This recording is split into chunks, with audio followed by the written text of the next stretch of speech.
প্রিয় অষ্টম শ্রেণীর শিক্ষার্থীরা, RS24 আওয়ার্স স্কুলের পক্ষ থেকে স্বাগত জানাচ্ছি গণিতের শিখন অভিজ্ঞতা 5 জমির নকশায় ত্রিভুজ ও চতুর্ভুজের ষষ্ঠ পর্বে পৃষ্ঠা 103 হতে। তোমরা যারা এখনো প্রথম থেকে পঞ্চম পর্বগুলো দেখোনি, তোমাদের দেখার সুবিধার্থে এই ভিডিওর নিচে ডেসক্রিপশন বক্সে প্রথম থেকে পঞ্চম পর্বের লিঙ্কগুলো দিয়ে দেব, তোমরা তোমাদের সুবিধা মতো দেখে নিতে পারবে। গত পঞ্চম পর্বে 103 পৃষ্ঠার এতটুকু পর্যন্ত সমাধান করিয়েছিলাম। আজকের পর্বে সমাধান করাবো 103 পৃষ্ঠার বিকল্প প্রমাণ হতে। আজকের ক্লাসটি শুরু করার আগে তোমাদের কাছে একটা রিকোয়েস্ট থাকবে, তোমরা যারা এখনো আমার চ্যানেলটি সাবস্ক্রাইব করনি তাড়াতাড়ি সাবস্ক্রাইব করে যুক্ত হয়ে যাও। গণিত সহ বিভিন্ন বিষয়ের ক্লাস দেখে নিজেদের যোগ্যতা বাড়াও।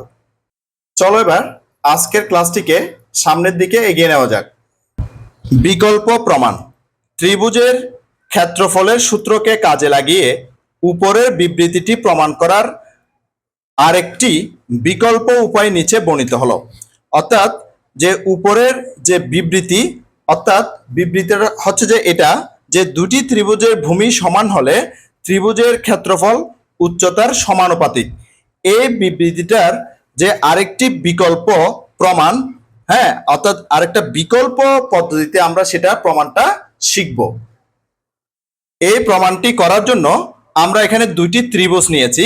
একটা ত্রিভুজের নাম হচ্ছে যে এ বি সি, আর একটা ত্রিভুজের নাম হচ্ছে যে ডি ই এফ। এই ত্রিভুজ দুটার আমরা দেখতে পাচ্ছি ভূমি কিন্তু বি, অর্থাৎ ভূমি একই। এরপরে উচ্চতা আমরা দেখতে পাচ্ছি এ বি সি ত্রিভুজের ক্ষেত্রে উচ্চতা হচ্ছে এস, ডি ই এফ ত্রিভুজের ক্ষেত্রে উচ্চতা হচ্ছে যে কে। সেই কথাটি এখানে নিচে বলা হয়েছে। দেখো প্রিয় শিক্ষার্থীরা, আমরা যদি ধরে নিই যে ত্রিভুজ এবিসি ও বা এবং ত্রিভুজ ডিইএফ এর একই ভূমি বি, অর্থাৎ দুইটা ত্রিভুজের ভূমি কিন্তু বি, এখানে দেওয়া আছে দেখো ভূমি বি, এবং তাদের উচ্চতা যথাক্রমে এইচ এবং কে। অর্থাৎ এবিসি ত্রিভুজের ক্ষেত্রে উচ্চতা হচ্ছে এস, ডিইএফ ত্রিভুজের ক্ষেত্রে উচ্চতা হচ্ছে যে কে, যেটা চিত্র 5.7 এখানে দেওয়া আছে, যে 5.7 চিত্রের মধ্যে আমরা দেখতে পাচ্ছি।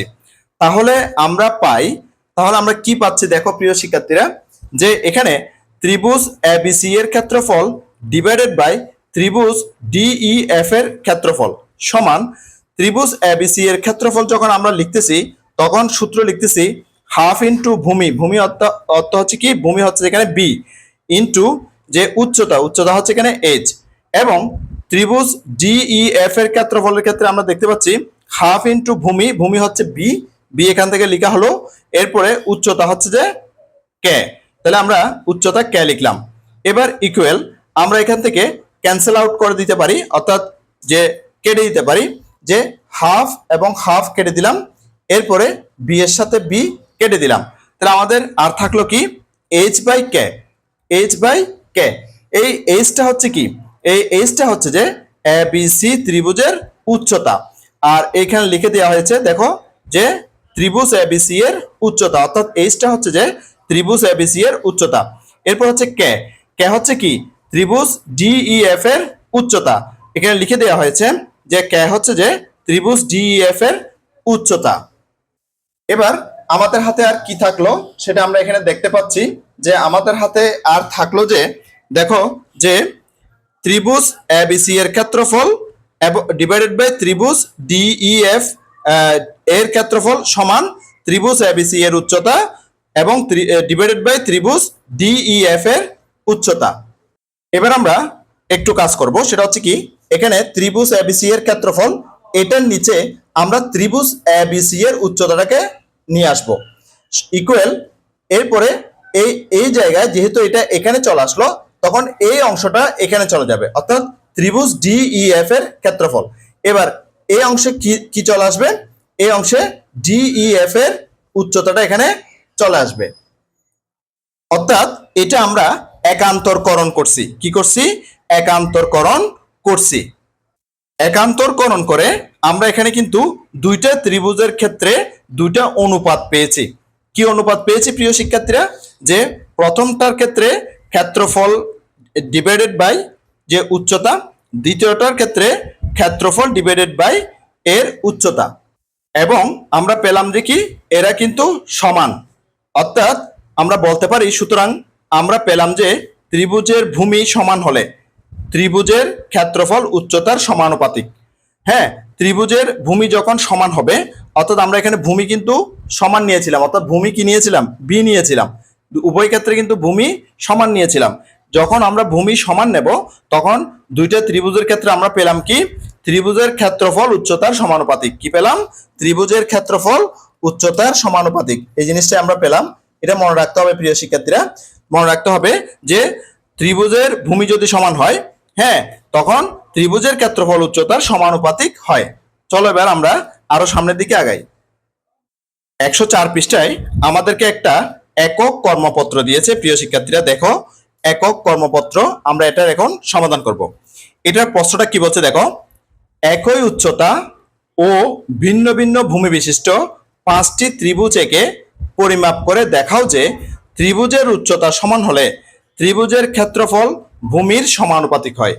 প্রাপ্ত সিদ্ধান্তের ক্ষেত্রে বিকল্প প্রমাণ করে দেখাও। এখন প্রিয় শিক্ষার্থীরা এখানে কি বলছে, এখানে দুইটা কাজ করতে বলছে আমাদেরকে। প্রথম যে কাজটা সেটা একটু দেখে নাও।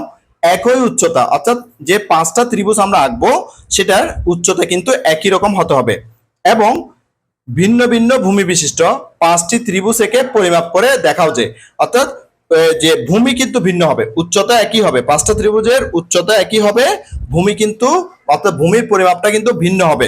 হ্যাঁ, তখন আমাদেরকে দেখাতে বলছে যে ত্রিভুজের উচ্চতা সমান হলে, তখন যখন আমাদের ত্রিভুজের উচ্চতাটা আমরা সমান সমান নিচ্ছি, প্রত্যেকটা ক্ষেত্রে সমান নিচ্ছি, তখন ত্রিভুজের ক্ষেত্রফল ভূমির সমানুপাতিক। তখন ক্ষেত্রফলটা হবে কি ভূমির সমানুপাতিক। আমরা সেটা কিন্তু গত পর্বে করেছিলাম প্রিয় শিক্ষার্থীরা, সেখানে কিন্তু আমরা ভূমি সমান নিয়েছিলাম। দেখো, এখানে কিন্তু ভূমি আমরা প্রত্যেক ক্ষেত্রে 3 সেন্টিমিটার 3 সেন্টিমিটার করে নিয়েছিলাম। হ্যাঁ, যখন ভূমি 3 সেন্টিমিটার 3 সেন্টিমিটার করে নিয়েছিলাম, তখন আমরা কিন্তু উচ্চতা ভিন্ন নিয়েছিলাম। উচ্চতা কি নিয়েছিলাম? উচ্চতা ভিন্ন নিয়েছিলাম। যখন আমরা ভূমি সমান নিয়েছিলাম, মানে ভূমি যখন একই নিয়েছিলাম, তখন কিন্তু আমরা পেয়েছিলাম কি ত্রিভুজের ক্ষেত্রফল উচ্চতার সমানুপাতিক। তখন কি পেয়েছিলাম? ত্রিভুজের ক্ষেত্রফল উচ্চতার সমানুপাতিক পেয়েছিলাম। দেখো, এখানে ক্ষেত্রফলকে উচ্চতা দিয়ে যখন আমরা ভাগ করেছি, তখন কিন্তু একই যে ফলাফল আমরা পেয়েছিলাম 1.5 1.5 1.5, সব প্রত্যেক ক্ষেত্রে কিন্তু আমরা 1.5 পেয়েছিলাম। এখন আমাদেরকে বলছে যে কি, এখন ভূমি কিন্তু সমান নেওয়া যাবে না, এখন বলছে যে উচ্চতা সমান নিতে হবে। কি নিতে হবে? উচ্চতা সমান নিতে হবে। উচ্চতা সমান নিয়ে ভূমিগুলোকে ভিন্ন ভিন্ন করে নিতে হবে। এখন যখন আমরা উচ্চতা সমান নেব, যখন আমরা উচ্চতা সমান নেব, তখন এখন হবে কি ক্ষেত্রফল ভূমির সমানুপাতিক। অর্থাৎ এখন আমাদেরকে বের করতে হবে কি যে ক্ষেত্রফল ভূমির সমানুপাতিক, সেটা আমাদেরকে নির্ণয় করতে হবে। চলো প্রিয় শিক্ষার্থীরা, আমরা কাজটা শুরু করি। দেখো প্রিয় শিক্ষার্থীরা, আমি এই একক কর্মপত্রটি করার জন্য 5টি ত্রিভুজ নিয়েছি। যে 5টি ত্রিভুজ নিয়েছি, সেই 5টি ত্রিভুজের উচ্চতা কিন্তু সবার একই রকম, অর্থাৎ 2 সেন্টিমিটার। দেখো, আমি উচ্চতাগুলোকে লাল কালি দিয়ে এখানে কিন্তু বুঝিয়ে দিয়েছি যে 5টা ত্রিভুজ নিয়েছি, সেই 5টা ত্রিভুজের যে উচ্চতা কিন্তু যে 2 সেন্টিমিটার করে নিয়েছি। হ্যাঁ, অর্থাৎ উচ্চতা একই নিয়েছি, কিন্তু ভূমি ভিন্ন নিয়েছি। দেখো, 1 নাম্বার যে ত্রিভুজ সেটার ভূমি হচ্ছে যে 2 সেন্টিমিটার, 2 নাম্বার যে ত্রিভুজ সেটার ভূমি হচ্ছে যে 2.5 সেন্টিমিটার, 3 নাম্বার যেটা ত্রিভুজ সেটার ভূমি হচ্ছে যে 4 সেন্টিমিটার, এরপরে 4 নাম্বার যে ত্রিভুজ সেটার ভূমি হচ্ছে 3 সেন্টিমিটার, এবং সর্বশেষ 5 নাম্বার যে ত্রিভুজ সেটার ভূমি হচ্ছে যে 5 সেন্টিমিটার। এবার এই তথ্যগুলো, অর্থাৎ উচ্চতা এবং ভূমির যে মান, সে মানগুলো আমি এখানে লিখেছি। দেখো প্রিয় শিক্ষার্থীরা, যে পরের কলামের মধ্যে যে ভূমি প্রথম ত্রিভুজের ক্ষেত্রে 2, এরপরে দ্বিতীয় ত্রিভুজের ক্ষেত্রে ভূমি 2.5, তৃতীয় ত্রিভুজের ক্ষেত্রে ভূমি হচ্ছে যে 4, সেটা এখানে লিখছি 4 সেন্টিমিটার। এরপরে যে চতুর্থ যে ত্রিভুজ সেটার ভূমি হচ্ছে যে 3 সেন্টিমিটার। এরপরে যে পঞ্চম যে ত্রিভুজ সেটার ভূমি হচ্ছে যে 5 সেন্টিমিটার, এখানে লিখেছি। এরপরে প্রথম যে ত্রিভুজ সেটার উচ্চতা হচ্ছে যে 2 সেন্টিমিটার, এখানে সেন্টিমিটার দিয়ে দিয়েছি আমি। যে 2 নাম্বার যে ত্রিভুজ সেটার যে উচ্চতা হচ্ছে যে 2 সেন্টিমিটার, কারণ আমরা জানি উচ্চতা প্রত্যেক ক্ষেত্রে সমান হবে। এবং 3 নাম্বার যে ত্রিভুজ সেটার উচ্চতা হচ্ছে 2 সেন্টিমিটার। এরপরে যে 4 নাম্বার যে ত্রিভুজ সেটার উচ্চতা হচ্ছে 2 সেন্টিমিটার। এরপরে 5 নাম্বার যে ত্রিভুজ সেটার উচ্চতা হচ্ছে যে 2 সেন্টিমিটার। এবার আমরা ক্ষেত্রফল নির্ণয় করব। এবার কি করব প্রিয় শিক্ষার্থীরা, যে এই কলামের মধ্যে আমরা ক্ষেত্রফল নির্ণয় করব। শুরুতে 1 নাম্বার ত্রিভুজের ক্ষেত্রফল নির্ণয় করব। দেখো, ক্ষেত্রফল নির্ণয়ের সূত্র তো আমরা অবশ্যই জানি, হাফ ইন্টু ভূমি ইন্টু উচ্চতা। হাফ সূত্র থেকে বসলো, এরপর হচ্ছে ভূমি, ভূমি হচ্ছে 2, এরপরে উচ্চতা হচ্ছে 2। এরপরে আমরা এই 2 দিয়ে এই 2 কে কেটে দিলে বা ভাগ করে দিলে 1 হয়। এই 1 দিয়ে 2 কে গুণ করলে 2 1 যা 2, আবার 2 1 যা 2। তাহলে আমরা ক্ষেত্রফল পেয়ে গেছি 2 স্কয়ার সেন্টিমিটার। সেটার ক্ষেত্রফল আমি এখানে লিখেছি প্রিয় শিক্ষার্থীরা, দেখো যে 2 স্কয়ার সেন্টিমিটার। এবার আমরা দ্বিতীয় যে ত্রিভুজ, দ্বিতীয় ত্রিভুজের ক্ষেত্রফল নির্ণয় করব। দ্বিতীয় ত্রিভুজের যে আমরা দেখতে পাচ্ছি যে এখানে ভূমি হচ্ছে 2.5 সেন্টিমিটার আর উচ্চতা হচ্ছে যে 2। এটা দিয়ে এই তথ্যগুলো দিয়ে আমরা যে 2 নাম্বার যে ত্রিভুজ সেটার ক্ষেত্রফল নির্ণয় করব। 2 নং ত্রিভুজের ক্ষেত্রফল সমান হাফ ইন্টু ভূমি হচ্ছে 2.5 ইন্টু উচ্চতা হচ্ছে 2। এরপরে আমরা এই 2 দিয়ে 2 কে ভাগ করে দেব, তাহলে 1 পাবো। 1 দিয়ে 2.5 কে গুণ করলে 2.5, আবার 2.5 দিয়ে 1 কে গুণ করলে 2.5। তাহলে আমরা দ্বিতীয় ত্রিভুজের ক্ষেত্রফল পেয়ে গেছি 2.5 স্কয়ার সেন্টিমিটার। তাহলে দ্বিতীয় ত্রিভুজের ক্ষেত্রফল পেলাম আমরা 2.5 সেন্টিমিটার। এবার আমরা 3 নাম্বার যে ত্রিভুজটা আছে এই ত্রিভুজটার ক্ষেত্রফল নির্ণয় করব। 3 নাম্বার ত্রিভুজের যে তথ্যগুলো আছে সেগুলো একটু দেখে নিই। 3 নাম্বার ত্রিভুজের ভূমি আছে 4 সেন্টিমিটার এবং উচ্চতা আছে 2 সেন্টিমিটার। এবার আমরা 3 নাম্বার ত্রিভুজটার ক্ষেত্রফল নির্ণয় করব। দেখো প্রিয় শিক্ষার্থীরা, 3 নাম্বার ত্রিভুজের ক্ষেত্রফল নির্ণয় করলাম যে হাফ ইন্টু ভূমি হচ্ছে 4 এবং উচ্চতা হচ্ছে 2। এবার এই 2 দিয়ে যদি আমরা 2 কে ভাগ করি তাহলে 1 হয়। 1 দিয়ে 4 কে গুণ করলে 4 1 যা 4, আবার 4 দিয়ে 1 কে গুণ করলে 4 1 যা 4। তাহলে আমরা তৃতীয় ত্রিভুজের অর্থাৎ 3 নং ত্রিভুজের ক্ষেত্রফল পেয়েছি 4 স্কয়ার সেন্টিমিটার। সেটা আমরা ওখানে লিখতে পারি। এবার দেখো প্রিয় শিক্ষার্থীরা, 3 নাম্বার ত্রিভুজের ক্ষেত্রফলটা আমি লিখে দিলাম এখানে 4 স্কয়ার সেন্টিমিটার। আশা করছি তোমরা এটা খুব ভালো মতো বুঝতে পেরেছো। এবার আমরা 4 নাম্বার ত্রিভুজের যে ক্ষেত্রফলটা নির্ণয় করব। 4 নাম্বার ত্রিভুজের তথ্যগুলোর দিকে একটু তাকাই আমরা। এই ত্রিভুজের যে ভূমি হচ্ছে 3 সেন্টিমিটার আর উচ্চতা হচ্ছে যে 2 সেন্টিমিটার। এই তথ্যগুলো দিয়ে আমি 4 নাম্বার ত্রিভুজের ক্ষেত্রফলটা নির্ণয় করলাম যে 4 নং ত্রিভুজের ক্ষেত্রফল সমান হাফ ইন্টু ভূমি ইন্টু উচ্চতা। তাহলে এই 2 দিয়ে যদি আমরা 2 কে ভাগ করে দিই তাহলে পাই 1। সেই 1 দিয়ে 3 কে গুণ করলে 3 1 যা 3, আবার 3 দিয়ে 1 কে গুণ করলে 3 1 যা 3 স্কয়ার সেন্টিমিটার। তাহলে আমরা 4 নাম্বার ত্রিভুজের ক্ষেত্রফলটা পেয়ে গেছি 3 স্কয়ার সেন্টিমিটার। এবার 4 নাম্বার ত্রিভুজের ক্ষেত্রফলটা লিখলাম 3 স্কয়ার সেন্টিমিটার। এবার আমরা 5 নাম্বার ত্রিভুজের ক্ষেত্রফল নির্ণয় করব। 5 নাম্বার ত্রিভুজের ভূমি দেওয়া আছে 5 সেন্টিমিটার, উচ্চতা দেওয়া আছে 2 সেন্টিমিটার। এই তথ্যগুলো দিয়ে 5 নাম্বার ত্রিভুজের ক্ষেত্রফল নির্ণয় করব। দেখো এবার 5 নাম্বার ত্রিভুজের ক্ষেত্রফল সমান হাফ ইন্টু ভূমি ইন্টু উচ্চতা। এবার 2 দিয়ে যদি আমরা 2 কে ভাগ করে ফেলি তাহলে হয় 1। এই 1 দিয়ে 1 কে যদি আমরা 5 দিয়ে গুণ করি 5 1 যা 5, ওই 5 দিয়ে আবার 1 কে গুণ করলে 5 1 যা 5। তাহলে 5 স্কয়ার সেন্টিমিটার, অর্থাৎ 5 নাম্বার ত্রিভুজের ক্ষেত্রফল পেয়েছি 5 স্কয়ার সেন্টিমিটার। এবার 5 নাম্বার ত্রিভুজের ক্ষেত্রফলটা আমি এখানে লিখে দিলাম 5 বা 5 স্কয়ার সেন্টিমিটার। এবার আমরা ক্ষেত্রফল এবং ভূমির অনুপাত নির্ণয় করব। যে সর্বশেষ যে কলামটি আছে এখানে ক্ষেত্রফল বাই ভূমি, অর্থাৎ ক্ষেত্রফল হচ্ছে যে 2, ভূমি হচ্ছে যে 2। তাহলে 2 দিয়ে 2 কে ভাগ করলে কত পাওয়া যাবে 1। এরপরে এটার ক্ষেত্রে দেখো যে ক্ষেত্রফল হচ্ছে যে 2.5, 2.5 কে 2.5 দিয়ে ভাগ করলে আমরা যে অনুপাত পেলাম 1। এরপরে 3 নাম্বার যে ত্রিভুজ সেটার ক্ষেত্রফল হচ্ছে যে 4, 4 কে যে ভূমি 4 দিয়ে ভাগ করলে আমরা পাচ্ছি 1। এরপরে 4 নাম্বার যে ত্রিভুজ সেটার যে ক্ষেত্রফল সেটা হচ্ছে যে 3, আর ওই ত্রিভুজের ভূমি হচ্ছে 3, যে 3 দিয়ে 3 কে ভাগ করলে আমরা পাচ্ছি 1। এরপরে 5 নাম্বার যে ত্রিভুজটা আছে এই ত্রিভুজের ক্ষেত্রফল হচ্ছে যে 5 স্কয়ার সেন্টিমিটার। সেটাকে যদি আমরা যে ভূমি 5 দিয়ে ভাগ করি তখন আমরা পাচ্ছি 1। আমি সেটা এখানে নির্ণয় করে দেখিয়েছি প্রিয় শিক্ষার্থীরা। দেখো 1 নং ত্রিভুজের ক্ষেত্রফল বাই ভূমি সমান 2/2 ইকুয়াল টু 1। 2 নং ত্রিভুজের ক্ষেত্রফল বাই ভূমি ইকুয়াল টু 2.5/2.5। 2.5 দিয়ে 2.5 কে ভাগ করলে 1। এরপরে 3 নম্বর ত্রিভুজের ক্ষেত্রফল বাই ভূমি সমান ক্ষেত্রফল 4, ভূমি হচ্ছে 4, 4 দিয়ে 4 কে ভাগ করলে 1। 4 নম্বর ত্রিভুজের ক্ষেত্রফল বাই ভূমি সমান ক্ষেত্রফল হচ্ছে 3, ভূমি হচ্ছে 3, 3 দিয়ে 3 কে ভাগ করলে হচ্ছে যে 1। এরপরে 5 নম্বর ত্রিভুজের ক্ষেত্রফল বাই ভূমি সমান যে ক্ষেত্রফল হচ্ছে 5, ভূমি হচ্ছে 5, 5 দিয়ে 5 কে ভাগ করলে 1। আমরা দেখতে পাচ্ছি প্রতি ক্ষেত্রে কিন্তু যে অনুপাত সেটা হচ্ছে যে 1।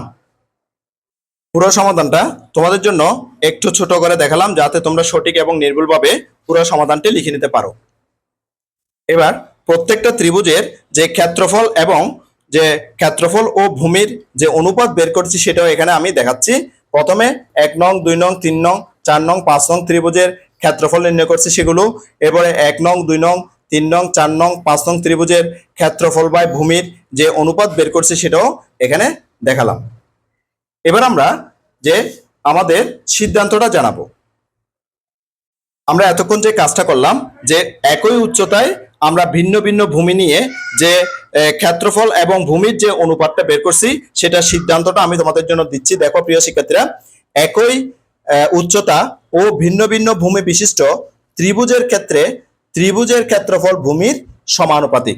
অর্থাৎ আমরা যদি উচ্চতাগুলো প্রত্যেকটা ত্রিভুজের একই নিই এবং ভূমি যদি ভিন্ন ভিন্ন নিই তখন আমরা যে ত্রিভুজের ক্ষেত্রফল পাবো সেই ত্রিভুজের ক্ষেত্রফল ভূমির সমানুপাতিক। হ্যাঁ, এই ত্রিভুজের ক্ষেত্রফলটা কি? ভূমির সমানুপাতিক। তাহলে একক কর্মপত্রের আমরা এতটুকু পর্যন্ত কাজটা করলাম। এখন বলছে কি, প্রাপ্ত সিদ্ধান্তের ক্ষেত্রে বিকল্প প্রমাণ করে দেখাও। আমাদেরকে বলছে কি, আমরা যে এই যে একটা সিদ্ধান্ত পেয়েছি, হ্যাঁ এটার একটা যে সিদ্ধান্ত পেয়েছি, এই সিদ্ধান্তের ক্ষেত্রে বিকল্প প্রমাণ করে দেখাতে বলতেছে। এখন আমরা সেই সমস্যার সমাধানটি তোমাদের জন্য করে দেখাচ্ছি। এবার বিকল্প প্রমাণটা দেখানো প্রিয় শিক্ষার্থীরা। বিকল্প প্রমাণ ত্রিভুজের ক্ষেত্রফলের সূত্রকে কাজে লাগিয়ে প্রদত্ত বিবৃতিটি প্রমাণ করার আরেকটি বিকল্প উপায় নিচে বর্ণিত হলো। আমরা আরেকটা বিকল্প প্রমাণ এখন দেখাচ্ছি। এখানে প্রমাণটি করার জন্য আমি দুটো ত্রিভুজ নিয়েছি। একটা ত্রিভুজের নাম হচ্ছে যে ABC, আর একটা ত্রিভুজের নাম হচ্ছে যে DEF। আমরা একটু খেয়াল করলে দেখব যে ত্রিভুজ দুইটার কিন্তু উচ্চতা একই h, আর ভূমি কিন্তু ভিন্ন, একটা হচ্ছে A1 আর একটা হচ্ছে যে A2। সেই কথাটা আমি লিখেছি উপরের চিত্রে। ত্রিভুজ ABC ও ত্রিভুজ DEF এর উচ্চতা একই h এবং তাদের ভূমি যথাক্রমে A1 ও A2। অর্থাৎ ABC ত্রিভুজের A1, DEF ত্রিভুজের A2। তাহলে আমরা পাই, অর্থাৎ এই ত্রিভুজ দুইটা থেকে পাই, অর্থাৎ এই ত্রিভুজের যে ক্ষেত্রফলের সূত্র কি, যে ABC ত্রিভুজের ক্ষেত্রফল ডিভাইডেড বাই DEF ত্রিভুজের ক্ষেত্রফল। তাহলে আমরা প্রথমে লিখব ত্রিভুজ ABC এর ক্ষেত্রফল। ত্রিভুজ ABC এর ক্ষেত্রফল কি? হাফ ইন্টু ভূমি ইন্টু উচ্চতা। তাহলে হাফ, ভূমি হচ্ছে যে A1, উচ্চতা হচ্ছে যে h, আর DEF এর ক্ষেত্রফল অর্থাৎ ত্রিভুজ DEF এর ক্ষেত্রফল সমান হচ্ছে কি? হাফ ইন্টু ভূমি, ভূমি হচ্ছে যে A2 ইন্টু উচ্চতা হচ্ছে যে h। এবার ইকুয়াল টু আমরা এখানে যে যেগুলো একই রকম দেখতে সেগুলো যে ক্যান্সেল আউট করে দিলাম, অর্থাৎ কেটে দিলাম। এটা 1, এরপরে h কেটে দিলাম, তাও 1। তাহলে উপরে থাকলো A1 আর নিচে থাকলো A2। অর্থাৎ উভয় যে ত্রিভুজের যে ক্ষেত্রফল থেকে আমরা পেলাম শুধুমাত্র ভূমি। কি পেলাম? ভূমি। সমান সেটা আমরা লিখে দিলাম যে ত্রিভুজ ABC এর ভূমি, অর্থাৎ A1 হচ্ছে ত্রিভুজ ABC এর ভূমি, আর A2 হচ্ছে যে ত্রিভুজ DEF এর ভূমি। তাহলে এদের মধ্যে আর কি থাকলো দেখো প্রিয় শিক্ষার্থীরা একটু করে, যে এখানে থাকলো যে ত্রিভুজ ABC এর ক্ষেত্রফল ডিভাইডেড বাই ত্রিভুজ DEF এর ক্ষেত্রফল ইকুয়াল টু এই জিনিসটা থাকলো ত্রিভুজ ABC এর ভূমি ডিভাইডেড বাই ত্রিভুজ DEF এর ভূমি। এবার পরের লাইনটা দেখো। সুতরাং আমরা উপরে যে ত্রিভুজ ABC এর ক্ষেত্রফল সেটা ঠিক রাখলাম। এখান থেকে হ্যাঁ এই জায়গার মধ্যে ত্রিভুজ ABC এর ভূমিটাকে নিয়ে আসলাম, সমান এখানে যখন ত্রিভুজ এবিসি এর ভূমিটা নিয়ে আসলাম, সেটাকে অর্থাৎ ত্রিভুজ ডিইএফ এর ক্ষেত্রফলটা আমরা এখানে নিয়ে গেলাম, অর্থাৎ উপরে দিলাম। আর এখানে ত্রিভুজ ডিইএফ এর ভূমিটা এখানে রয়ে গেল। অর্থাৎ আমরা কি করলাম, এখানে আমরা সন্নিহিতকরণ করলাম। কি করলাম? সন্নিহিতকরণ করলাম। এতে করে আমরা কি পেলাম? ত্রিভুজ এবিসি এর ক্ষেত্রফল বাই ত্রিভুজ এবিসি এর ভূমি, আবার ত্রিভুজ ডিইএফ এর ক্ষেত্রফল বাই ত্রিভুজ ডিইএফ এর ভূমি। এখান থেকে আমরা এবার যে কি প্রমাণ করলাম, সুতরাং আমরা সিদ্ধান্ত নিতে পারি যে ত্রিভুজের উচ্চতা সমান হলে ত্রিভুজের ক্ষেত্রফল ভূমির সমানুপাতিক। আমরা কিন্তু ত্রিভুজের উচ্চতা কিন্তু সমান নিয়েছি, অর্থাৎ এস নিয়েছিলাম। অর্থাৎ আমরা দুইটা ত্রিভুজের ক্ষেত্রে যখন বা একাধিক ত্রিভুজের ক্ষেত্রে যখন আমরা যে উচ্চতা সমান নেব, তখন আমরা কি সিদ্ধান্ত নিতে পারি?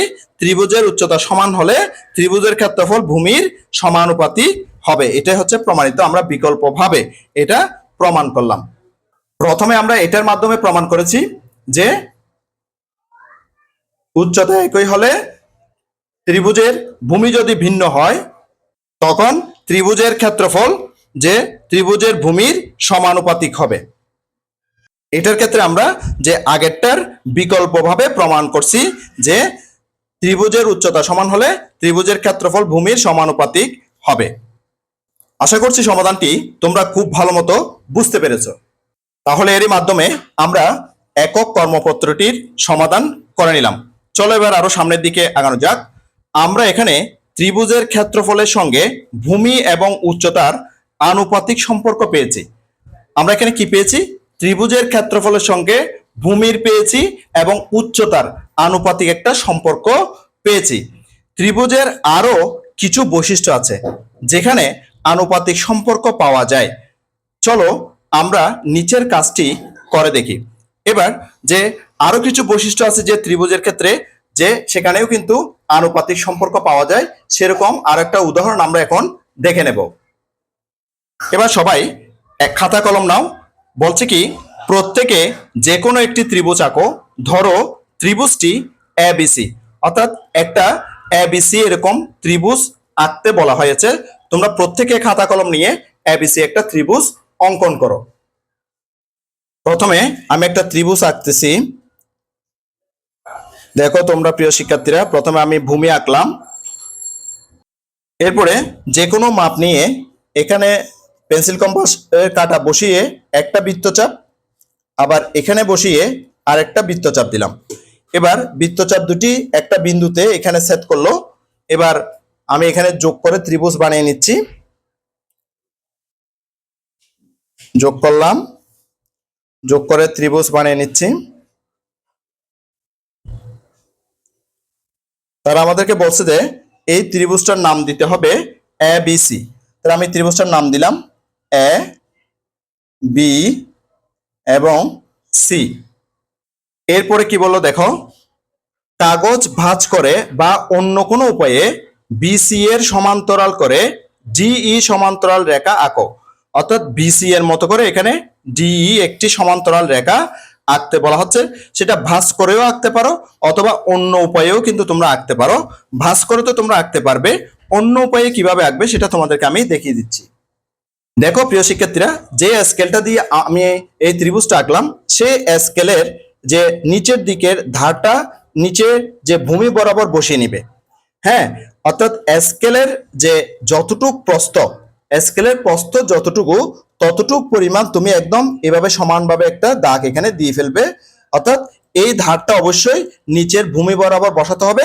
বসিয়ে এই যে স্কেলের যে প্রস্থ বরাবর তুমি এখানে একটা দাগ দিতে পারো, অর্থাৎ একটা লাইন টেনে নিতে পারো। তখন দেখবা যে এটা কিন্তু সমান্তরাল হয়ে গেছে, অর্থাৎ বিসি এর সমান্তরাল এই বাহুটা হয়ে গেছে। এটার নাম দেব আমরা ডিই। এটার নাম কি দেব? ডি এবং ই দেব। এবার কি বলছে দেখো প্রিয় শিক্ষার্থীরা, এরপরে বলছে যে ধরো সমান্তরাল রেখাটি এ বি ও এসি রেখাকে যথাক্রমে ডি ও ই বিন্দুতে ছেদ করেছে। দৈর্ঘ্য পরিমাপ করে ছকে 5.3 পূরণ করো। এরপরে আমাদেরকে এখানে একটা ছক দিয়েছে প্রিয় শিক্ষার্থীরা, সেই ছকটি পূরণ করতে বলা হয়েছে। তারা আমাদেরকে বলছে যে ধরো সমান্তরাল রেখাটি এ বি ও এসি রেখাকে যথাক্রমে ডিও ই বিন্দুতে ছেদ করেছে, আমরা সেখানে লিখেছি ডিও ই বিন্দুতে ছেদ করেছে। দৈর্ঘ্য পরিমাপ করতে বলছে। এবার আমাদের যে ছকটি দিয়েছে সেই ছকটি অনুসারে আমরা এখন দৈর্ঘ্য পরিমাপ করব। চলো আবার আমরা ছকটি দেখে নিই। ছকটি দেখে আমরা যে চিত্রটি এঁকেছি বা যে ত্রিভুজটি এঁকেছি সেটার দৈর্ঘ্য মেপে সেখানে লিখে দেব। ত্রিভুজ যেটা এঁকেছিলাম প্রিয় শিক্ষার্থীরা, দেখো সেই ত্রিভুজটার আমি প্রথমে এডি বাহুটার পরিমাপ করতেছি। এডি বাহু পরিমাপ করে আমি পেয়েছি 4.2। আমি তোমাদেরকে দেখাচ্ছি, দেখো এখানে সেন্টিমিটার স্কেল দিয়ে আমি মেপেছি 1 2 3 4 4.2 1 2। ঠিক একইভাবে এই বাহুটা অর্থাৎ এই যে বাহু সেই বাহুটার পরিমাপ হচ্ছে যে 4.2। সেটা দেখো 1 2 3 4 4.1 এবং 2 4.2। ঠিক একইভাবে বিডি যে বাহু সেই বাহুটা পরিমাপ করেছি আমি, সেটা পরিমাপ করে পেয়েছি দেখো 3.2। হ্যাঁ, 1 2 3 3.12 পর্যন্ত। ঠিক একইভাবে যে ইসি যে বাহুটা আছে সেই বাহুটা পরিমাপ করে পেয়েছি যে 3.2। দেখো 1 2 3.2 যে 12 সেন্টিমিটার। এবার এই তথ্যগুলো প্রিয় শিক্ষার্থীরা আমি বইতে তোমাদের জন্য লিখে দিচ্ছি। দেখো প্রিয় শিক্ষার্থীরা, আমি তোমাদের জন্য যে পরিমাপগুলো লিখে দিয়েছি। এডি সমান 4.2 সেন্টিমিটার, এই সমান 4.2 সেন্টিমিটার, জিবি সমান 3.2 সেন্টিমিটার, সিই সমান 3.2 সেন্টিমিটার। এবার এখানে অনুপাত নির্ণয় করতে বলছে এডি বাই বিডি। এগুলো আমি তোমাদের জন্য নির্ণয় করে দেখাচ্ছি প্রিয় শিক্ষার্থীরা। দেখো যে এখানে নির্ণয় করছি যে এডি বাই বিডি সমান 4.2 বাই 3.2 ইকুয়াল টু 1.3125।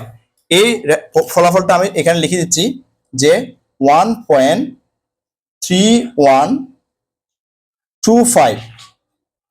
এরপরে দ্বিতীয়টা দেখো, এবার এ বাই সি ইকুয়াল টু 4.2 অর্থাৎ এ এর মান হচ্ছে 4.2 আর সি এর মান হচ্ছে যে 3.2। 4.2 কে 3.2 দিয়ে ভাগ করলে আমরা পাবো 1.3125। এই ফলাফলটা আমি এখানে লিখে দিচ্ছি যে 1.3125। তাহলে আমরা দেখতে পাচ্ছি যে অনুপাতটা কিন্তু উভয় ক্ষেত্রে সমান আসছে। উভয় ক্ষেত্রে কি সমান আসছে। এবার বইতে কি বলছে দেখো প্রিয় শিক্ষার্থীরা, ফলাফলগুলো নিয়ে নিজেদের মধ্যে আলোচনা করে সিদ্ধান্ত নাও। দেখো তো তোমাদের সিদ্ধান্ত নিচের মতো কিনা। ত্রিভুজের যে কোনো বাহুর সমান্তরাল সরল রেখা ওই ত্রিভুজের অপর বাহুদ্বয়কে সমান অনুপাতে বিভক্ত করে। অবশ্যই সেটা মিলে যাবে তোমাদের ধারণার সাথে। এখানে যে সিদ্ধান্ত অর্থাৎ তোমাদের সিদ্ধান্তের সাথে এখানে যে আমরা ফলাফল পেয়েছি সেটা অবশ্যই মিলে যাবে। অর্থাৎ এই ক্ষেত্রে আমরা কিন্তু একটা যে সমানুপাত এখানে পেয়েছি। কি ধরনের পেয়েছি? যে ত্রিভুজের যে কোনো বাহুর সমান্তরাল সরলরেখা ওই ত্রিভুজের অপর বাহুদ্বয়কে সমান অনুপাতে বিভক্ত করে। অর্থাৎ আমরা এখানে অনুপাত কিন্তু উভয় ক্ষেত্রে কি পেয়েছি? সমান পেয়েছি। আশা করি আজকের ক্লাসটি তোমাদের কাছে অনেক ভালো লেগেছে। আজকের ক্লাসটি এই পর্যন্ত। আমি আগামী ক্লাসে 104 পৃষ্ঠার এখান থেকে আলোচনা করব। গণিতের শিখন অভিজ্ঞতা 5 জমির নকশায় ত্রিভুজ ও চতুর্ভুজের সপ্তম পর্বটি দেখার আমন্ত্রণ জানাচ্ছি। সাথে সাথে গণিতের অন্যান্য ক্লাসগুলো দেখারও অনুরোধ জানাচ্ছি এবং গণিত ছাড়াও বিভিন্ন বিষয়ের ক্লাসগুলো দেখারও অনুরোধ জানাচ্ছি। ইতিমধ্যে তোমরা যারা আমার চ্যানেলটি সাবস্ক্রাইব করে আমার ক্লাসগুলো নিয়মিত দেখতেছো, তোমাদেরকে আমার অন্তরের অন্তঃস্থল থেকে অসংখ্য অসংখ্য ধন্যবাদ। আর যারা আজকে সবেমাত্র প্রথমবার আমার ক্লাসটি দেখলা, তোমাদের প্রতি অনুরোধ রইল তোমরা আমার চ্যানেলটি সাবস্ক্রাইব করে পাশের নোটিফিকেশন অল করে বেল বাটনটিকে বাজিয়ে দাও। আর তোমার বন্ধুদের সাথে ও আত্মীয় স্বজনের সাথে ক্লাসগুলো বেশি বেশি শেয়ার করো, যাতে করে তারাও তোমার মতো দেখে উপকৃত হয়। গণিতের শিখন অভিজ্ঞতা 5 জমির নকশায় ত্রিভুজ ও চতুর্ভুজের সপ্তম পর্বটি দেখার আমন্ত্রণ জানিয়ে আজকের ক্লাসটি থেকে এখানেই বিদায় নিচ্ছি। সবাই ভালো থাকবা, সুস্থ থাকবা, অবশ্যই নিরাপদে থাকবা। সবাইকে ধন্যবাদ।